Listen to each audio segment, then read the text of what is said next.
Today, more support for flood-ravaged far north Queensland. The Prime Minister to speak from Cairns shortly.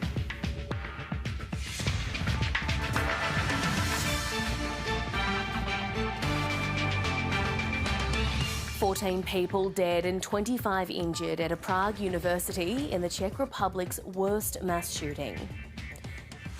Emails reveal Queensland police had information about the disturbing behaviour of one of the Wyambilla killers nearly a year before 3 people were shot dead.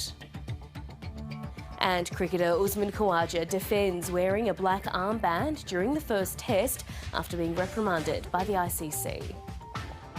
The ICC asked me on day 2 what it was for. I told it was for a personal bereavement. I never ever stated it was for anything else.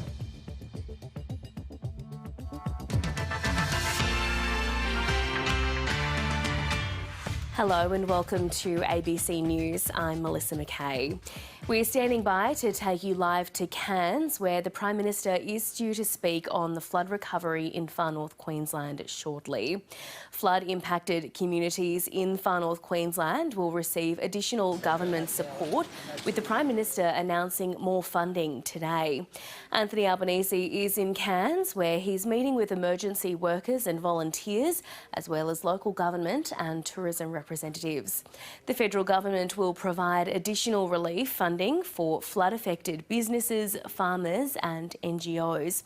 The package will include $5 million to promote the region's tourism industry.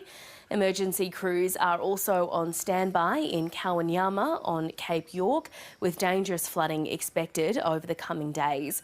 Vulnerable residents have already been flown out of the community, and authorities say the town is well stocked with food, fresh water and fuel. While parts of far north Queensland remain on flood alert, others have begun their flood recovery efforts. The isolated Indigenous town of Wujal was successfully evacuated yesterday after a 3-day military-led mission. Joe O'Brien has more details from Cairns. This flooding crisis over the last week or so has affected a huge stretch of coastline from south of Innisfail up to Cooktown. So hundreds of people, hundreds of homes have been damaged and thousands of people have been affected. One of the big aspects of this, and there are many, but one of them is this evacuation of the people from Wujal, about 250 of them. So they're in the PCYC now in Cooktown. We were up there yesterday when the politicians, the public servants and some of the community members flew in and talked about how this is going to be handled over the coming weeks.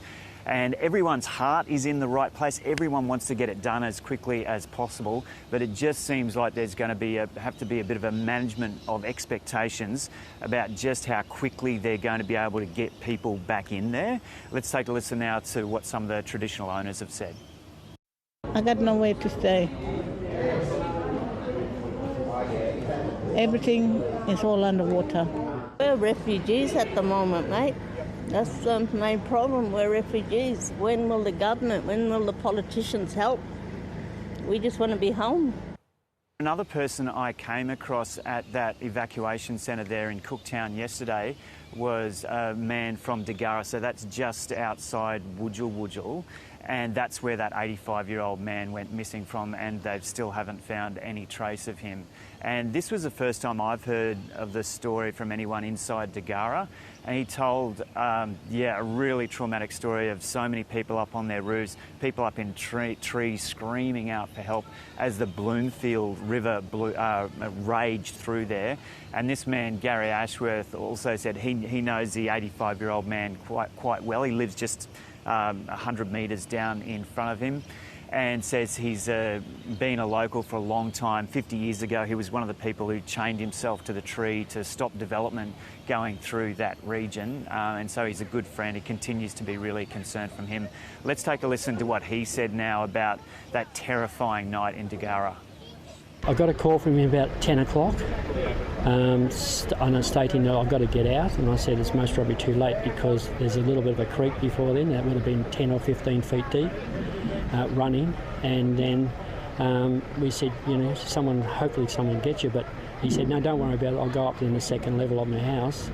And he went up in the second level, then another neighbour rang him and said, how's it going? He said, I'm going. And then the house just got swept away, the whole house, and him in it. Let's get more now on the funding support announced by the government for flood-affected communities in Queensland. Political reporter Evelyn Manfield has the details. So $25 million will go to primary producers and another $25 million to small businesses who have been affected by this flooding in far north Queensland. And we know the primary producer industry really up in far north Queensland is so important. We're talking sugarcane, bananas, mango. They supply those sorts of foods to the rest of the country. Now, tourism is another part of the economy in far north Queensland that is so important. We've heard from authorities up there that they have estimated that they've lost $125 million in cancelled bookings.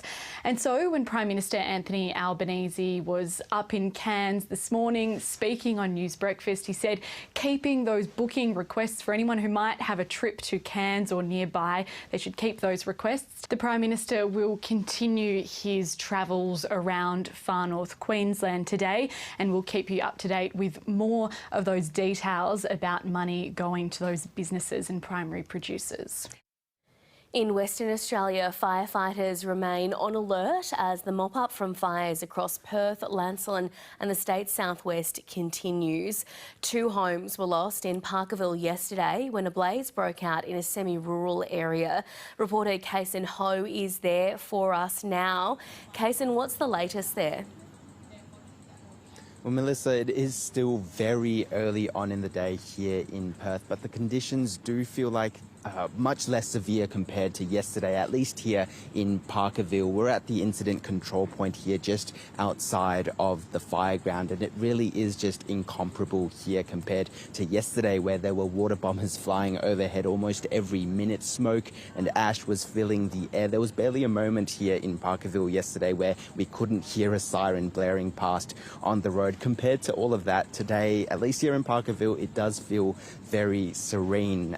All of those emergency bushfire warnings across Perth have been downgraded to watch and acts and advices, but of course authorities do still remain on a high alert, though those conditions have eased. Now, because of that quiet, a lot of the residents in Parkerville have been allowed to return to their homes, and so they're getting a full assessment of some of the damage that's really swept through here in Parkerville over the past day from those fires. Of course, we have confirmation of those 2 properties which have been destroyed, but we've spoken to quite a few residents earlier today about the damage that's just swept through. Many of them had their homes undamaged, but they could see the flames just scorching past their driveway, that sort of thing. But we'll bring you more of those stories and vision later today.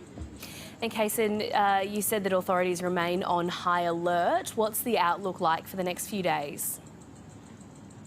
Well, again, those emergency bushfire warnings have been brought down. We're expecting a high of 32 degrees today, and the winds aren't too bad either. So this is really a great day for those authorities to get on top of these fires. But as we inch closer towards Christmas over the weekend, we are expecting those temperatures to creep back up to about the mid-30s. And unfortunately, we're also going to see those winds pick back up as well. So we aren't out of the clear yet, just yet here in Perth. Those conditions are worsening. The risk of these bushfires is still very real, and the authorities here in Western Australia are in those discussions with authorities over east about whether or not we need to pull some of those resources here to ensure we can control these fires here in Perth as we get closer to Christmas. Melissa? Kason Ho in Parkerville there, thank you. Overseas, students have been forced to jump from balconies in order to flee a mass shooting at a university in the Czech capital, Prague. Police say the 24-year-old gunman was found dead after he killed 14 people and injured another 25. Authorities are investigating whether he also killed his father beforehand and 2 other people in a forest last week. Panic and chaos in the streets of Prague after a gunman opened fire in the historic Charles University. These students were meant to be attending their last lectures before Christmas. Instead, they were forced to jump from windows to escape a mass shooting.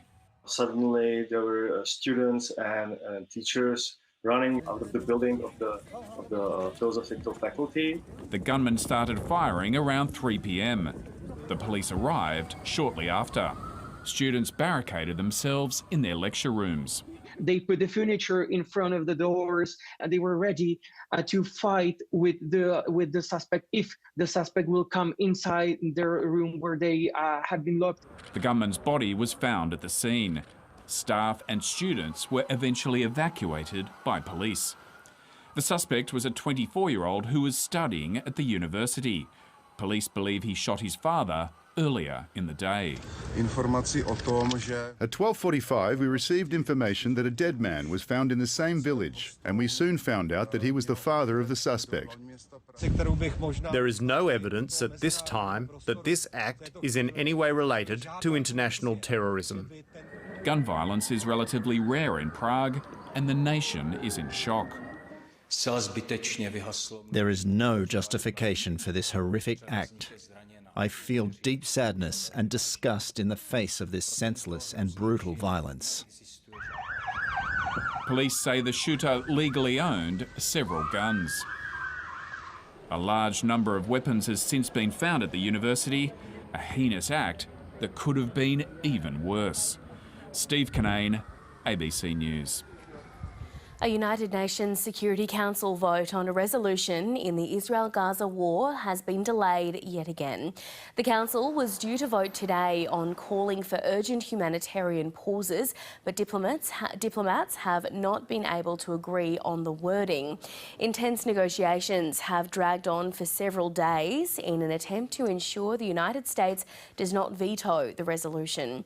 The US has cited serious concerns disputing the wording over a cessation of hostilities. It's also rejected a proposal for a UN body to monitor aid coming into Gaza. We're taking you live now to Cairns, where the Prime Minister is speaking. Businesses, tourism operators, local government, people who met with us here today to talk firsthand and inform us about the challenges ahead for this community, which, though I have great confidence that the people and businesses of tropical North Queensland will not only survive, they'll thrive into the future. The resilience that we've seen from communities in places like Holloway's Beach this morning was quite extraordinary. Queenslanders getting things done, Queenslanders repairing from the damage and really looking after each other. And just a shout out to all those emergency service workers and volunteers through the SES, people not just locals but people who've travelled from Moranbah, Rocky, Ipswich, Brisbane, right throughout Queensland we met today, who've been helping their fellow Queenslanders. And just a big thank you as well to the Australian Defence Force personnel for once again providing that support and that confidence that people seeing uniform on the ground, particularly the evacuation of Wujal to Cooktown that was completed yesterday. They have once again done amazing work in the service of their nation. It is a difficult period going forward, and we'll continue to work across the three levels of government to make a difference. And here today we're announcing a significant additional support package on top of the disaster recovery payments, the support for individuals and small businesses that together we are providing. We'll provide $25 million for primary producers who've suffered as a result of the flood events, $25 million for a separate package for small business and not-for-profits to provide them with that support. $1 million for each of the 9 local government areas just as a top-up payment because of the additional costs that they'll be dealing with, and an additional $5 million that came out of a request that was given to the Premier when he met with tourism operators here just a couple of days ago to provide support for tourism promotion in this area. And I once again reiterate what I said this morning. Cairns and tropical North Queensland is open for business. We want to make sure that those of us who live in the southern part of Australia continue to come here, and we spoke to operators as well about how we get that message out globally to international visitors who are so important for the economy here. We need to make sure that as the floodwaters recede, the visits to this beautiful part of Australia don't recede with them. We want people to come here in increasing numbers, not reduced numbers, in order to provide support as this community recovers. This is an amazing community in such an extraordinary part of Australia, and it's always a delight to meet with people here because they are always positive and optimistic, overcoming the hardship that they've gone through over the past days and the weeks leading up to the cyclone hitting and then the aftermath of the floodwaters. But here we'll continue to work with Premier Miles and his team. Murray Watt, another great Queenslander, has been on the ground here all week with Senator Nita Green, making sure that the Commonwealth, through our National Emergency Management Agency and other authorities, are providing that support. Bill Shorten, as the Government Services Minister, will be up here next week. There are 4 offices open delivering that services in a face-to-face way in the region. We know there are challenges ahead, but I'm very confident that we can overcome them, working together, each level of government, along with businesses, along with the local community here. And the support that people have been given here is inspirational. All those people who've really gone that extra yard to support. We met one fellow in Holloway's beach there who's got 3 different families staying at his place, along with I think there are more animals and pets than there are people in the property. Dogs and cockatoos and blue-tongued lizards and every other sort of pet that you can imagine is all there, and people just helping each other out. As we approach Christmas Day, that's really the spirit of Christmas, that spirit of giving and looking after each other that we're seeing on the ground here in Cairns and in tropical North Queensland. Thanks so much, Prime Minister, and thank you for coming here so quickly to help us with the recovery in Cairns and far North Queensland. It's only 2 days ago that all 3 levels of government met with leaders of the far North Queensland business community to talk about what was needed here on the ground, and they emphasised how important it was to get infrastructure back up and running again, but also that we needed to focus on the economic recovery, focus on what we could do to help businesses to keep their employees through the inevitable tourism downturn that we're experiencing in the wake of the cyclone. Since then, just 2 days, we have worked together to deliver this $64 million package. Support for small businesses, grant support for small businesses, for primary producers, and funding for a tourism support campaign. I think it's evidence of what can be achieved when all 3 levels of government work together with local industry leaders. We will continue to look to what the region needs throughout this recovery and make sure that we're delivering it. But I really think that this should signal to the far North Queensland community that we will continue to listen and we will continue to act quickly.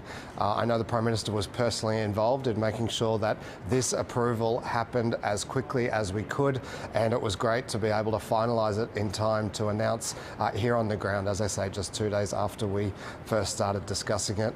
I want to lend my support to those calls for Australians to think about a holiday in far North Queensland. I brought my family here last Easter and we had just such an incredible time. It is a beautiful part of the world with so many established attractions, natural as well as other activities, and we really had a ball. We'll plan another holiday here sometime soon, and we just encourage families around the country who are thinking about it to get online and start researching now.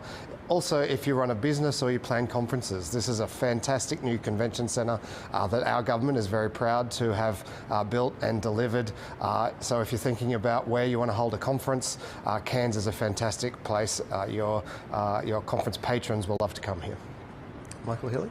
Happy to take questions. Oh, Michael's going to give us there you go. Sorry, I'll be really quick. Sorry, yeah. No, if it's more money, you can... There you go. Thank you, Prime Minister.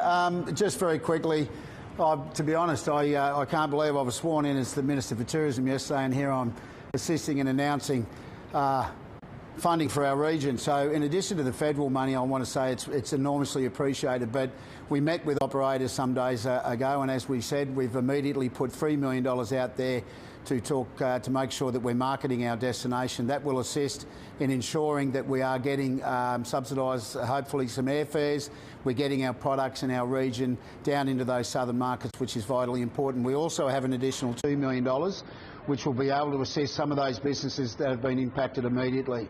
We know that the industry needs an immediate response, and that's what we're doing, and we will continue to. This is only the first tranche, but I also want to acknowledge, as others have, the outstanding work the Regional Council, the State Government, the Federal Government. We are working hand in hand to make sure we get the best outcomes. As has been said, some tourism businesses have been impacted, some haven't. We are still a world-class destination. Please come, and the best way to help some people are going to have a very difficult Christmas. The best way to help us, come up and have a holiday. Thank you. Sorry. Prime Minister, what do you make of Hamas? Well, slow down. It's okay. You've got to get here first. Now, what do you make of Hamas praising Australia for not taking the water security? And a second question, if I can, just... well, hang on. No. One, and then we'll go around, is the way that it works. We've coordinated. So. Well, that's okay. But... what do you make of Hamas praising Australia for not sending the water? Well, I have contempt for Hamas, and I won't be giving them any publicity, which is what they're after. Hamas, a terrorist organisation designated as such. I have contempt for what they did and unequivocal condemnation of their actions on October 7, where they slaughtered innocent people, and I won't lend anything positive to say about Hamas, and nor should anyone in the Australian media. Prime Minister, we're seeing early reports now that St Vincent's Health, one of the nation's largest health providers, has fallen victim to a cyber attack, potentially patients' information at risk. Have you been briefed on this yet? No, I've been here with you for the entire time. So I will get an appropriate briefing as is appropriate. Cybersecurity is a major issue. The government has responded with having a cybersecurity minister, having a cybersecurity strategy that we announced recently, but we have had and do all of the predictions are for increased threats when it comes to cybersecurity, which is why my government takes these issues so seriously. Hang on. Actually affecting this region. Yes. So on Cairns water security, this region came within 2 hours of running out of water. The hospital was nearly evacuated. Last night we learned that the Cairns Regional Council will require an additional $250 million to fund its water security project, and will be seeking as much of that funding as it can from the state and federal governments. Will your government commit to upping its funding for this project? Well, we have already supported funding for water security. Should it be any further submissions, what we do is we give proper consideration. My government isn't one that makes fiscal commitments on the run of a question. What we do is we have submissions, give it proper consideration, and we certainly do that. Prime Minister, the US has indicated it will now support a reworded resolution of the UN Security Council regarding humanitarian aid and steps towards a ceasefire in Gaza. Do you welcome the development, and has anything about this new resolution been communicated to Australia? Well, Australia, of course, is not a member of the UN Security Council. We participate in UN forums, and we have engagement with our friends in the United States. We put out a very clear position jointly with the Prime Ministers of Canada and New Zealand just a little over a week ago, and that confirms what our position is on the region, which is we want to see move towards a sustainable ceasefire, but it can't be one-sided. It has to involve a security for Israel, Gaza not being used ongoing as a launch pad for terrorist attacks. And we say very clearly that we mourn every innocent life that has been lost in this conflict, whether it be Israeli or Palestinian. So back to regional recovery. Yeah, thank you. Cairns Western Arterial Road has proved itself to be the only major road in this region impervious to a 100-year flood event. Now, funding is available for this project. The design work, I've been told, is done. Will the government now progress that project and take it out of the delay pile, which was put into by the infrastructure review? No, that's not right. We have, when it comes to infrastructure, we have a $120 billion program that is available. There have been no cuts from the Commonwealth when it comes to infrastructure funding. And when it comes to that project, we'll work with the Queensland Government on a timetable to make sure that the construction can occur, that the funding is available. Prime Minister, Usman Khawaja, the cricketer, has been charged by the ICC over wearing that black armband in protest. What do you make of that? I think that Usman Khawaja is a great Australian cricketer, and that the position that he put forward is one that I think is pretty uncontroversial, one that all lives are equal is a sentiment that I think is uncontroversial, and I think that he's someone who plays a really important role for Australian cricket. Usman Khawaja made his position clear, which is he didn't see it as a political statement. So what are the benefits of the government's new petrol standards from 2025, and will they send petrol prices higher? Well, no. Catherine King will be responding to that, but there are issues with regard to our petrol standards have been way below everywhere else in the Western world. And when you have petrol standards that are lower, you have issues, created health issues as a result of that. We are below, and not just Europe, but below the United States. And that means that Australia has needed to respond. Do you think the government's provided enough support to individuals whose homes have been affected in this disaster so far? We have seen a number of support for small businesses. Is there more coming for residents? Well, we've provided support through the disaster recovery payments to individuals who've been impacted, as well as small business. Prime Minister, just on the supports that are being put forward, we are coming into Christmas. Are you confident that there's going to continue to be pace on making sure things are being processed? We have processed supports already, and there are now 4 offices open to deliver those government services, and Bill Shorten will be coming here next week to see firsthand what is happening on the ground. Has this event shown the faults in the reinsurance pool scheme? Well, the reinsurance scheme, of course, was one that was put in place by the former government. We, of course, whenever an event occurs, will examine what has occurred and whether there are any lessons to be learned. But I make this point as well. The reinsurance scheme is a relationship between insurance companies and government. It's not a relationship between insurance companies and individuals who've had their insurance. And when you look at some of the coverage, would indicate that somehow insurance companies are not obliged to fulfil their obligations. I make this point, they are. People who are insured should be putting in their claims, and I say to insurance companies they should be honouring those claims which are legitimate being put forward, and we will keep vigilant on those issues. Thanks very much. That was the Prime Minister Anthony Albanese and Queensland authorities speaking there about the flooding in far north Queensland.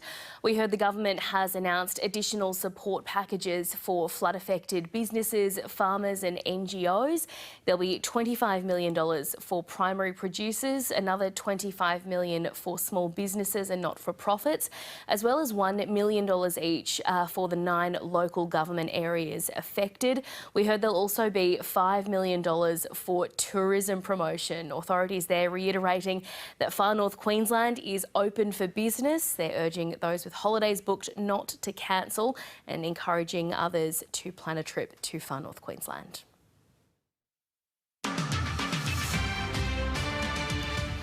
You can keep up to date at news.abc.net.au and on ABC iView. Here are the top stories on ABC News. Flood-affected communities in far north Queensland will be able to access additional government funding. The Prime Minister has made the announcement as he meets with emergency workers and local representatives in Cairns. Emergency crews remain on standby in Cape York, where dangerous flooding is expected in the coming days. A gunman has killed at least 14 people and injured more than 20 others after opening fire at a university building in the Czech capital, Prague.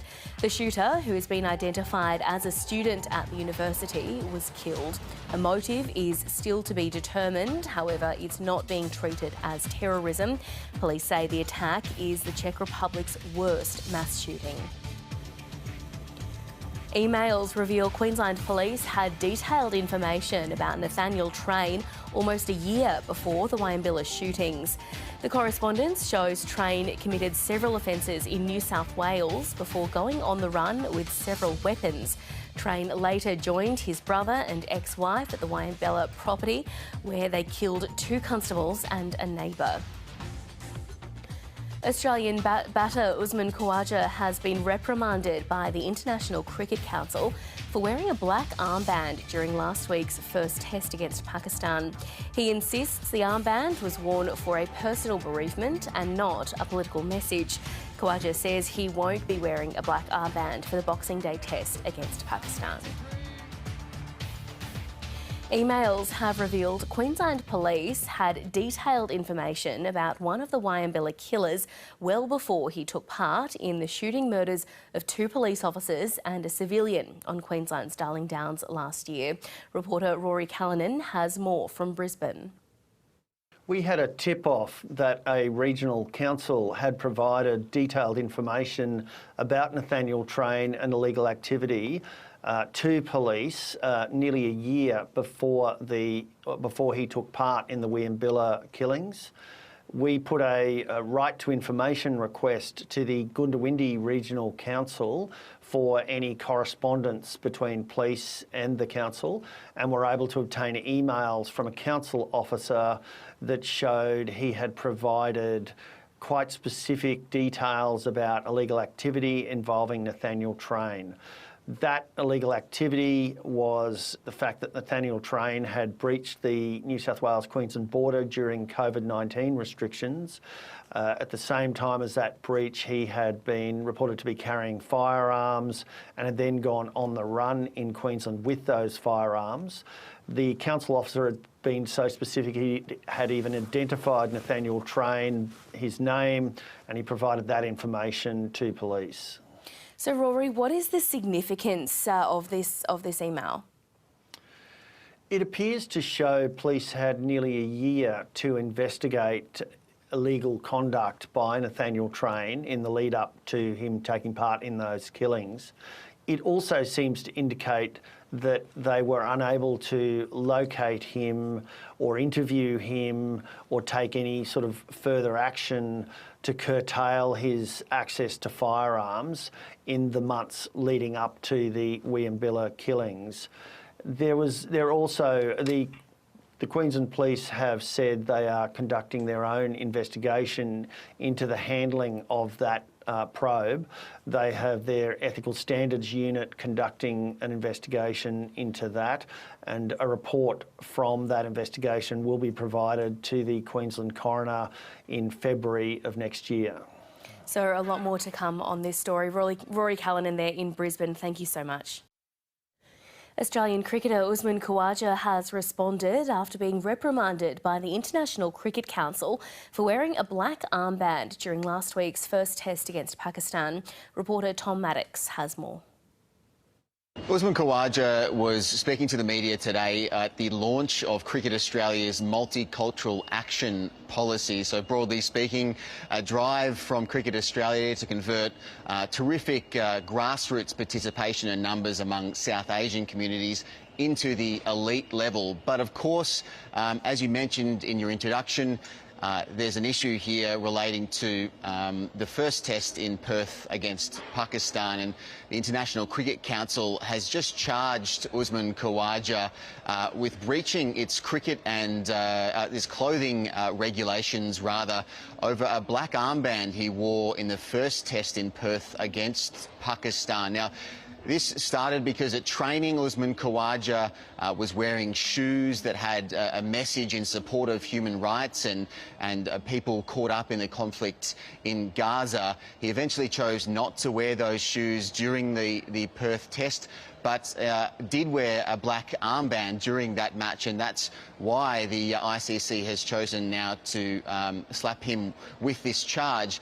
What's interesting is that today Usman Khawaja has said for the first time that that black armband was owing to a personal bereavement. It was related to a personal bereavement and not a political message, as has been reported in the last few days. He's saying it's very separate to the message that was emblazoned on his shoes at training, and that he's saying this charge by the ICC really doesn't make any sense. He says he's in discussions with Cricket Australia over a respectful way to show his support for the people caught up in that conflict, but that he's not going to wear this armband again at the next test here at the MCG on Boxing Day. He spoke to the media a little bit earlier about why he has initially chose to show his support. Let's have a listen. I've noticed that a lot of people have a lot of agendas, different sorts of agendas. I don't have any agendas other than trying to shine a light on what I feel really passionately, really strongly about. I'm trying to do it in the most respectful way as possible. What I wrote in my shoes was really, I thought about it for a while what I was going to write. I made sure that I didn't want to segregate different parts of the population, religious beliefs, and communities, hence why I've kept religion out of this. I want it to be really broad and open-minded speaking, because I'm talking about humanitarian issues. I'm talking about Article 1 of the Unified Declaration of Human Rights. For me, that's the reason I'm doing this. I don't have any hidden agendas. If anything, this brings up more negativity towards me. People come and start attacking me. I don't get anything out of this. I just feel like it's my responsibility to speak up on this. That's Usman Khawaja at the MCG a little bit earlier at the launch of Cricket Australia's Multicultural Action Plan, but he was speaking there on the reason behind that political message for those shoes. But what's confusing is that he's made it clear today that his armband was separate to that message on those shoes, and that the armband related to a personal bereavement. He won't, as I've said, he won't wear that armband at the next test here, and he's in talks with Cricket Australia as to how he can show respectfully a message of support for the people in Gaza. To finance news now, and David Shao is here.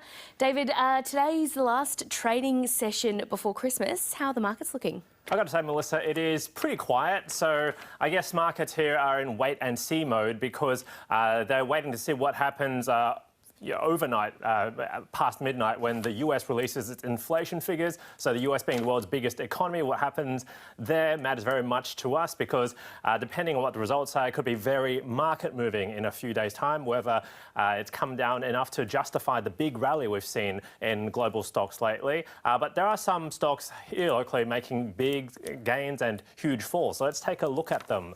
Let's start with the overall indexes. The All Ords and ASX 200 up by just 0.1%, so pretty much flat.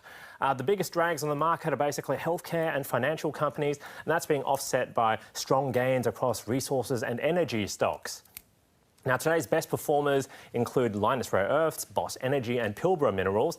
On the flip side, shares in Core Lithium have plummeted by 21% after the company announced a sweeping review into its business strategy amid falling lithium prices. Synlait milk has dropped 6% as it's embroiled in a commercial dispute with major customer A2 Milk, and they've even appointed an arbitrator to help resolve the matter. Now, overseas on Wall Street, the Dow, S&P and Nasdaq all jumped by around 1% each, but European markets were a little weaker. The FTSE and the DAX, which is the UK and German markets, they're down about 1/3% each. And in currencies, the Aussie dollar is close to 68 US cents, which is around its highest level in 5 months. And David, there's been some division within the OPEC group of nations which supply a large portion of the world's oil.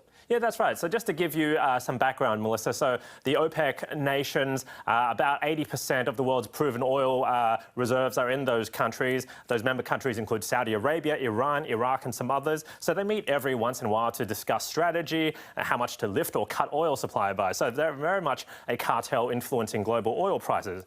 Now, yesterday, there were 13 members of the OPEC cartel.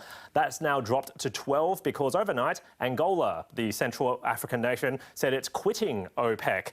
So Angola's oil minister said that being a member of the OPEC group was no longer in Angola's national interests. In fact, they wanted to increase their oil production, while Saudi Arabia, which is the leader of the OPEC group, has been pressuring everyone else to cut their oil supply in recent months. So analysts say Angola's departure from OPEC raises serious questions about how unified this group really is.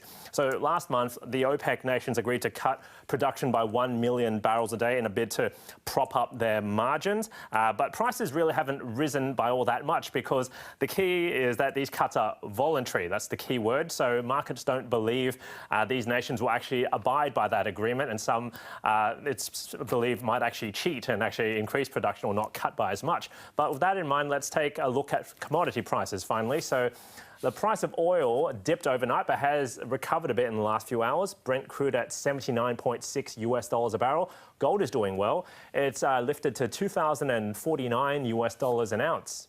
And Melissa, that's the latest in finance news. Thanks, David.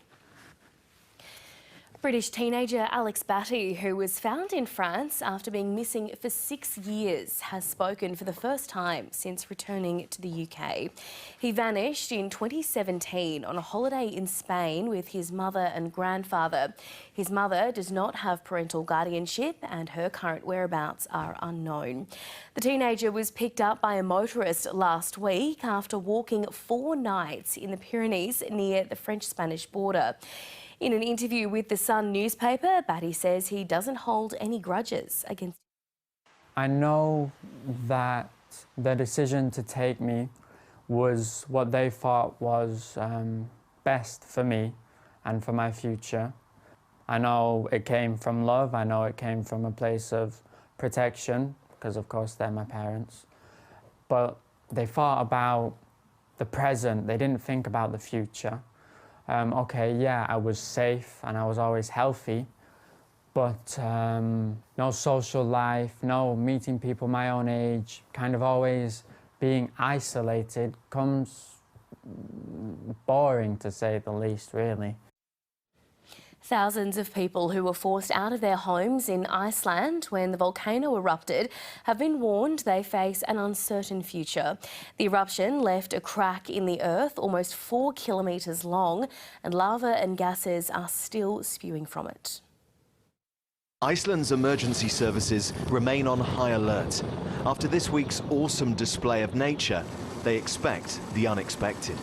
Well, this is what the Greenavik volcano looks like today, 3 days after the eruption. The lava is still flowing, there is still smoke billowing, but the activity is considerably less compared with Monday night. But the thing is, this was a much bigger eruption than they've experienced in recent years, and so there is concern about what might come next. That's why the Coast Guard are monitoring possible cracks that might emerge.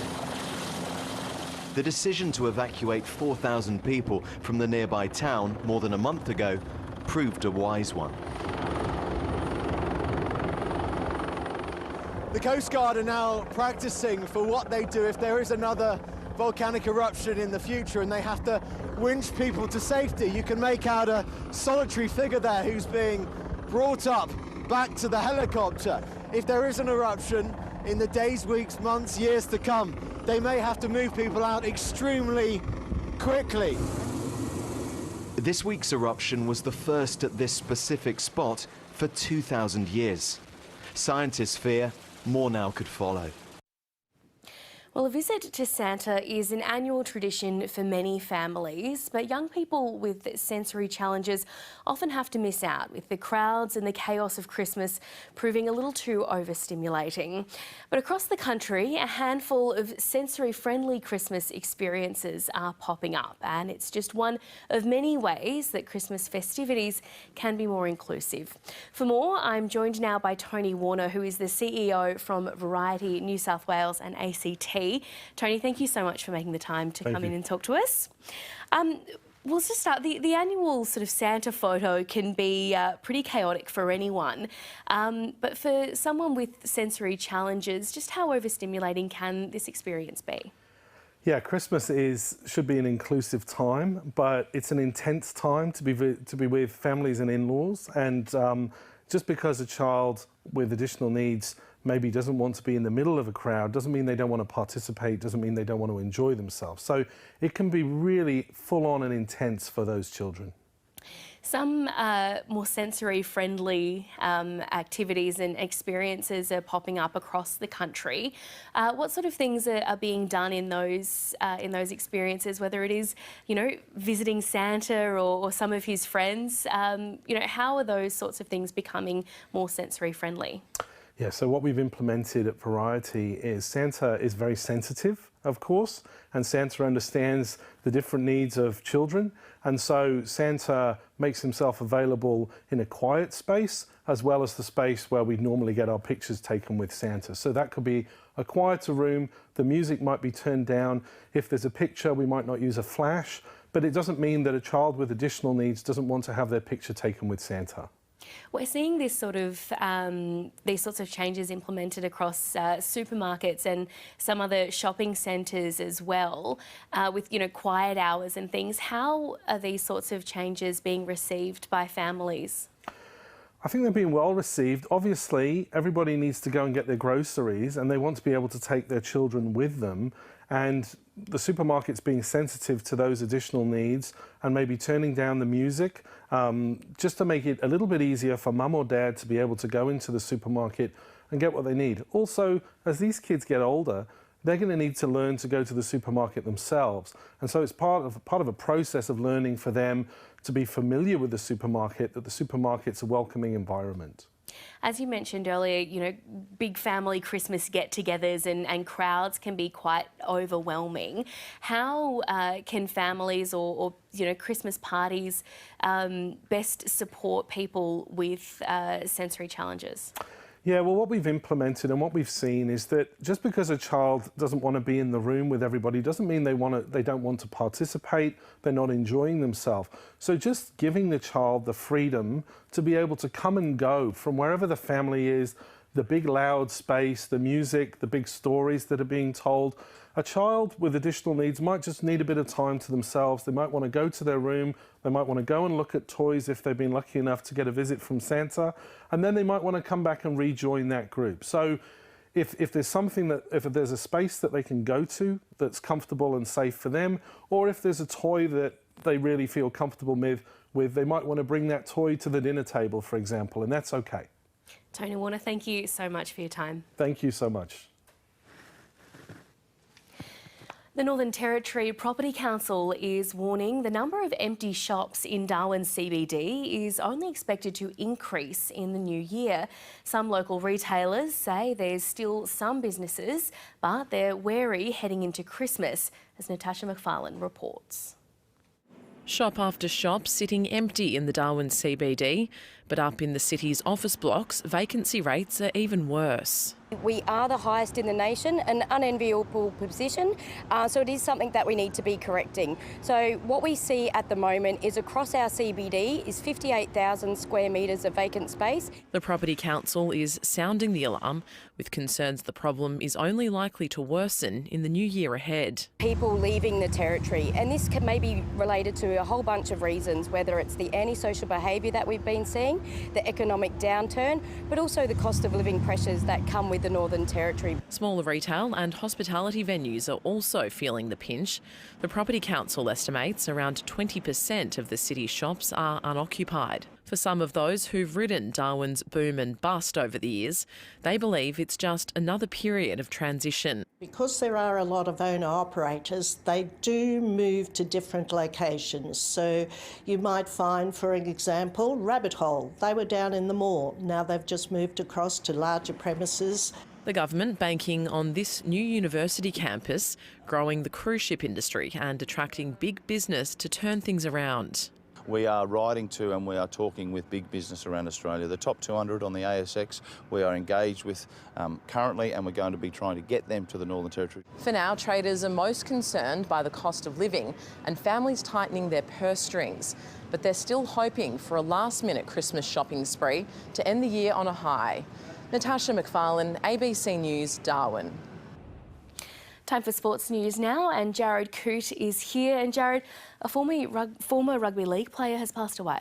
Hi Mel, yeah, some very sad news today. So former Broncos and Cowboys player Carl Webb has died at the age of 42. So he made his debut in the year 2000. He played for Queensland, 1 test for Australia, as well 2 games for the Indigenous All-Stars throughout his career. Webb was diagnosed with motor neuron disease. That was back in 2020. So some sad news in the rugby league world. Yeah, and to the cricket, Australia's in a bit of a tough spot at the end of day 1 of its test match against India. Yeah, certainly are. So Australia bowled out for 219 in its first innings. Very, very tough conditions in India. The ball with some incredibly uneven bounce. Phoebe Litchfield, though, she was gone without even facing a ball. Australia were gone there at 1 for 2 at that stage. So some poor running there, resulting in a run out. Elise Perry managed to be gone for just 4 as well. So India was well on top early on. Beth Mooney with 40, Talia McGrath with 50 really helped steady the ship a bit for the Australian side, but it was all India after that. Pooja Vastraka with 4 for 53, the best of the Indian bowlers. But how about that delivery there? Didn't even bounce at all, so incredibly tough conditions. After that, India 1 for 98 with the bat. Smriti Mandhana 43 not out at the moment for the Indian side. The only breakthrough is Jess Jonathan. She's got figures of 1 for 4 at the moment. So India trail Australia by 121 runs, but they still have 9 wickets in hand at the moment. And who won in the Big Bash League last night? The Brisbane Heat had a good win over the Melbourne Renegades. They ended up winning by 6 wickets in the end in a fairly close match. It was the Renegades who batted first. They managed 8 for 162. Jake Fraser-McGurk, this is a player we're going to be seeing a lot of in years to come. 55 from just 23 deliveries. Paul Walker, though, took 3 for 27. In the end, the Heat finished with 4 for 163. They reached that target with 11 balls remaining. Matt Renshaw, 49 not out from 37 deliveries. We all had Sam Billings as well, 40 from just 29 balls. So the Heat first on the ladder with 3 wins at the moment. And a few surprises in the Socceroos team. Yeah, there is for the upcoming Asian Cup. They named a 26-player squad, so a fairly lengthy squad. And yeah, a few surprises. It starts in Qatar on January 12th. They're in Group B. The Socceroos, India, Syria and Uzbekistan. Some uncapped players in there. So Patrick Yazbek, who plays in Norway. John O'Dale, who plays in the Bundesliga 2 competition. And Gethin Jones, who plays in the English 3rd division. But a big talking point, 36-year-old Bruno Fornaroli back in the squad. He hasn't been there since March last year, but 12 goals in 8 games in the A-League. It was a pretty easy decision in the end for Graham Arnold. That's 5 more than the next highest in the A-League men's competition. Jamie McLaren out. He's the unlucky striker to miss out there. He scored a hat-trick the last time he played for the Socceroos, so yeah, you can't imagine he'll be too happy for that. The goalkeeper and captain, Matt Ryan, he has been selected in the squad despite breaking his cheekbone at training recently, so he's in doubt. There's 2 A-League goalkeepers in there as a backup at the moment, Joe Gauci and Lawrence Thomas. But let's hear from Graham Arnold talking about that decision to put Fornaroli in the squad. The most important thing with the Socceroos is form, and Bruno's done a fantastic job. He's had a fantastic start to the season, and it's very, very hard to ignore. And you know, the way he looks, his body looks in fantastic shape. I've had a great conversation with Tony Popovich, who's very supportive of it, and you know, that's the type of form that you want from all the players. And in the A-League men's last night, the Mariners beat the Brisbane Royal 3-0. Jared Coote, thank you very much. A Canberra pet owner is urging others to keep a close eye on their four-legged friends this festive season after nearly losing the family dogs to a Christmas pudding. Emergency vets say it's timely advice, given treatment options will be limited in coming weeks. Emmy Groves reports. Pudding's a tradition that usually gets people into the spirit of the season. It's the most wonderful time of the year. But for David Croker and his two Labradors, the festive foodstuff brought anything but comfort and joy. My wife Helen had a Christmas pudding to take to her work for Christmas lunch on Monday, and Polly thought she'd like to try it. She drew our older dog along, and our older dog also shared some of the loot. Both dogs were rushed to the vet. Had to be made to vomit and then given some activated charcoal to absorb the active poison, and that cost us $1,200. Unfortunately, it's not just raisins raising concerns. Ingested toxins, foreign body ingestion, and the usual hazards we see this time of year. Those ingested toxins include chocolate and macadamia nuts, and fatty, salty foods like ham, sausages and roast potatoes. Cooked bones are also a big no-no. It can cause gastrointestinal upset and it can cause pancreatitis, and that can, in some patients, result in a set of symptoms that mean they might need to be hospitalised. Owners are urged to keep pets away from festive foliage like poinsettia, holly and pine needles, and beware snakes and paralysis ticks, cat-tempting tinsel and holiday stresses like visitors, hot weather and fireworks. Owners who suspect their pet has eaten something on the naughty list or has symptoms like weakness, vomiting, diarrhoea or breathing issues should contact a vet immediately. Seeking intervention sooner rather than later is really going to be key in terms of limiting hospital stay, limiting intervention and limiting cost and distress. But be prepared for less choice and longer waits. And there will be periods over the Christmas and New Year period where we're the only hospital that's going to be servicing the ACT. Ensuring the season stays the most wonderful time of the year. Emmy Groves, ABC News, Canberra. A quick look at the national weather now. Brisbane showers today, Sydney partly cloudy as well in Canberra, mostly sunny in Melbourne, cloudy in Hobart, Adelaide and Perth sunny, Darwin a shower or two and a possible storm. And that's ABC News for now, and a reminder you can keep up to date on all the latest news across all your devices at news.abc.net.au and on ABC iView. I'm Melissa Mackay, thanks for your company.